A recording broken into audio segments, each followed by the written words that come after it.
From the 1011 Now streaming studio, this is The Night Beat. Hello and welcome to the 1011 Now streaming studio. I'm Madison Pitch here with your Night Beat for Monday, March 4th. Today we're going to run down two of our big stories that we're tracking. And it starts actually last week. Just days ago, the Nebraska legislature passed a syringe exchange program. The bill allowed for the distribution of sterile syringes, hypodermic needles, to reduce the spread of infectious diseases via a program called a Safe Syringe Program. I'm going to call that an SSP from here on out. This bill passed 30-7 without any discussion on the final round of debate. And basically, this program allows places like Centerpoint to hand out sterile syringes to drug users and not worry about getting any of the charges like possession of drug paraphernalia. Now, there are some restrictions in this legislation, like it couldn't be done, the exchange couldn't be done near libraries, community rec centers, or schools. And Centerpoint's chief clinical officer told us harm reduction programs like SSPs meet people where they are and destigmatize drug use and build a bridge to health services and eventually healthy choices. Fast forward to today, Governor Jim Pillen vetoed the bill, saying the unicameral should, quote, support less deadly ways to combat the crisis. Pillen said in a statement that SSPs have been shown to increase drug deaths and are not effective at decreasing usage and disease transmission.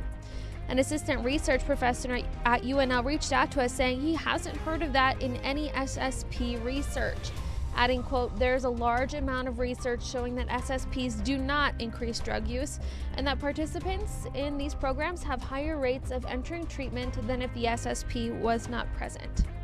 HIV.gov says participants in SSPs are 5 times more likely to enter drug treatment and 3 times more likely to stop injecting drugs. The bill's introducer, Omaha Senator Megan Hunt, says she's confident the unicameral will vote to override that veto, and we're expecting that vote to happen in the next 5 days or so. It's certainly something we'll keep tracking.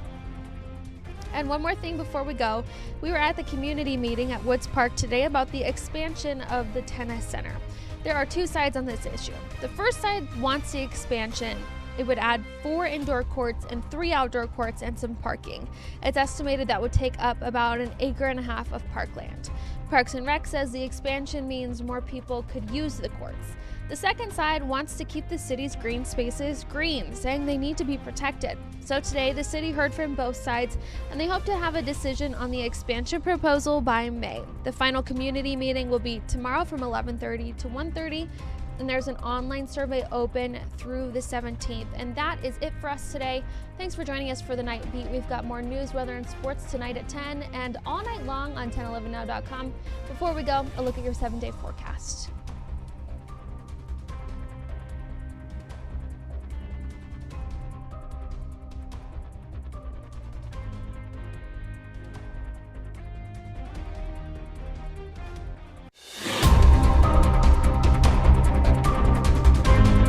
You've been listening to The Night Beat.